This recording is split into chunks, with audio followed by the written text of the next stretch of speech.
ఈ సినిమాలో అని. ఇక్కడ విచిత్రమైన విషయం ఏంటంటే సుకుమార్ రేపు చేయబోతున్న సినిమా అతను నెక్స్ట్ వెంచర్ రామ్ చరణ్తో. యాక్చువల్గా అది ఇబ్బంది పడాలి కదా, ఇతను ఈ లెవెల్లో దాడి చేసేస్తే చిరంజీవి మీద ఒక దాడి, ఎవడరా బాస్ అని చిరంజీవి మీద దాడి చేసి వాడి కొడుకు కూడా నేనే బాస్ అని డైలాగ్ పెట్టేసిన డైరెక్టర్తో రామ్ చరణ్ ఎలా పనిచేస్తాడు? అది ఆల్రెడీ అనౌన్స్డ్ ప్రోగ్రామ్. అంటే రేపు బుచ్చిబాబుతో చేయబోతున్న సినిమా అయిపోయిన తర్వాత నెక్స్ట్ పిక్చర్ సుకుమార్తోనే చేయాలి తను. ఆల్రెడీ ఆ సినిమాకి క్రూ కూడా అనౌన్స్ చేస్తారు. అందులో దేవిశ్రీ ప్రసాదే మ్యూజిక్ డైరెక్టర్ ఆ సినిమాకి కూడా. కాబట్టి వాళ్ళ మధ్య ఏమీ లేదు అనే విషయం ఎస్టాబ్లిష్ అవుతూ ఇక్కడ వరకు ఈ డైలాగుల వరకు ఎందుకు శత్రుత్వం చూపిస్తారు? చూపించినప్పుడు తను కూడా టార్గెట్ అవుతాడు అవతల వాళ్ళకి. టార్గెట్ అవుతాను అనే విషయం తెలియని అమాయకుడు కాదు సుకుమార్ కానీ లేకపోతే అల్లు అర్జున్ కానీ. అందుకని ఈ మెగా ఫ్యామిలీతో యుద్ధము లేకపోతే మరొకటో ఇవన్నీ కూడా బిట్వీన్ ది లైన్స్ ప్రోగ్రామే. అక్కడ కాంటాక్ట్స్లో డైలాగు ఈ రకమైన స్పెక్యులేషన్ క్రియేట్ చేయడానికి అనువుగా ఉంది కాబట్టి వాడేసుకుంటున్నారు. అలా పుట్టినవే డైలాగ్స్ అన్నీ కూడా. అలా ఒక 5-6 డైలాగుల మీద ప్రస్తుతం చర్చ జరుగుతోంది. ఈ కాంట్రవర్షియల్ డైలాగ్స్ నుంచి క్రియేట్ అయ్యేటువంటి బజ్ సినిమాకి ఏదైనా హెల్ప్ అవుతుందేమో అని చూస్తున్నారు బయ్యర్స్. అది ఏమాత్రం ఉపయోగపడినా ఒక పావలా వస్తుంది, మన కష్టం. బాగా వైరల్ అవుతున్న న్యూస్ సార్, ఇప్పుడు దాని మీద చాలా మంది మాట్లాడుతూ ఉన్నారు. సో నిజంగానే మెగా ఫ్యామిలీని ఉద్దేశించి అంటారా, లేకపోతే సినిమాలో డైలాగ్ అలా వచ్చింది కాబట్టి ఆయన అలా మాట్లాడారు అంటారా? అలాగే ఇంకొన్ని డైలాగ్స్ మీద కూడా కొంచెం వైరల్ అవుతున్నాయి సార్ ఇప్పుడు, ఈ డైలాగ్స్ కొన్ని ఉన్నాయి అని.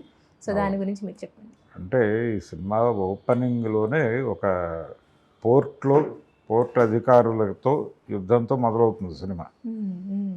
ఆ సన్నివేశంలో తన సరుకు దొరికిపోతుంది అక్కడ. తను తీసుకెళ్ళినటువంటి సరుకు అనుకోకుండా ఓపెన్ అయ్యి దొరికిపోతున్న సందర్భంలో ఆ అధికారులతో ఘర్షణ పడతాడు.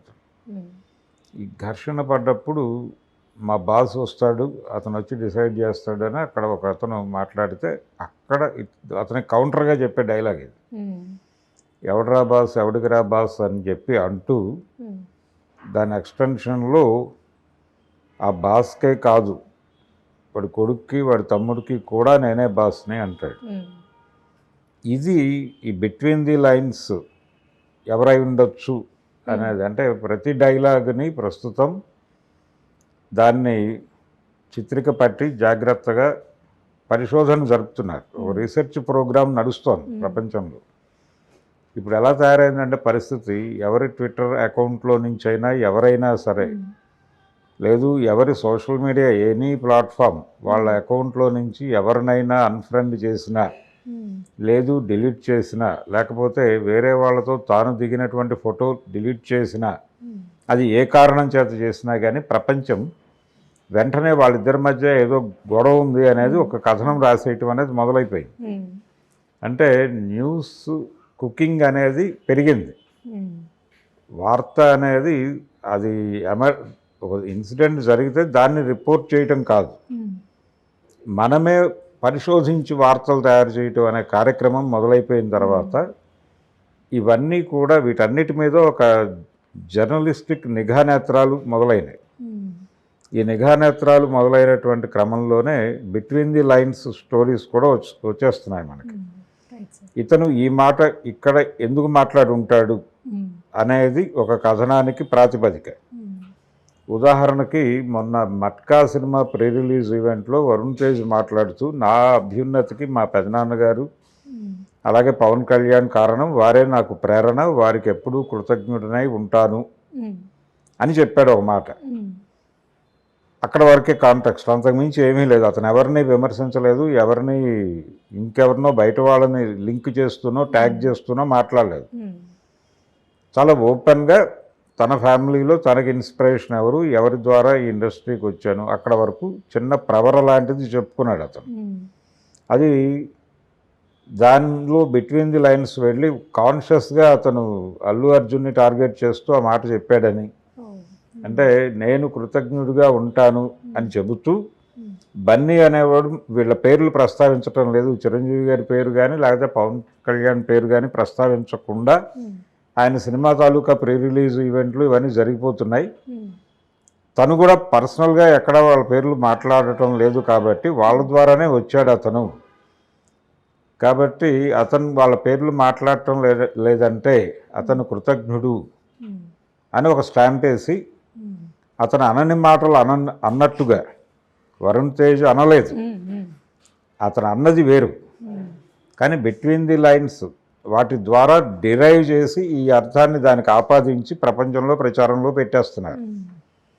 ఇది జరుగుతోంది. అలా ఈ బిట్వీన్ ది లైన్స్ జర్నలిజం మొదలైన తర్వాత ఏదైనా వార్త షేప్లోకి వచ్చేస్తోంది. అలాగే ఈ సినిమాలో ఆ ఫైట్ సీన్లో అతను వాడిన డైలాగ్, దీనికి కొన్ని ప్రాతిపదికలు, అంటే ఒక శాస్త్రీయమైనటువంటి చూడగానే నిజమేనేమో అనిపించేటువంటి ఒక కథనం ఉంటుంది. ఆ కథనం ఏమిటంటే, బాస్ అనగానే ఇండస్ట్రీ తెలుగు సినిమా పరిశ్రమకు సంబంధించినంత వరకు బాస్ అనగానే చిరంజీవి రిలేట్ అవుతాడు కాబట్టి ఎవడరా బాస్ ఎవడికిరా బాస్ అన్నప్పుడు ఈయన చిరంజీవిని కూడా కేర్ చేయటం లేదు అనేది కదా ప్రస్తుతం బయట జరుగుతున్నటువంటి ప్రచారం. దాంతో ఈ డైలాగ్ రిలేట్ అయిపోయింది ఆటోమేటిక్గా, ఎవడరా బాస్ ఎవడికిరా బాస్ అనేది. దాంతోపాటు నీ బాసే కాదు వాడి కొడుకు తమ్ముడు కూడా వాళ్ళిద్దరికి కూడా నేనే బాస్ని అంటాడు. అంటే రామ్ చరణ్కి పవన్ కళ్యాణ్కి కూడా నేనే బాస్ని అని అల్లు అర్జున్ చెప్పినట్టుగా దాన్ని అలా రిలేట్ చేసి మాట్లాడేస్తున్నారు, వ్యాఖ్యానాలు చెప్పేస్తున్నారు. అది నడుస్తోంది, సర్క్యులేట్ అవుతోంది. యాక్చువల్గా సీన్లో డైలాగు అక్కడ ఒక పోర్ట్ ఆఫీసర్కి ఇతనికి మధ్య జరిగే కాన్వర్జేషన్, దాన్ని ఇలా పట్టుకొచ్చి మాట్లాడుతున్నారు.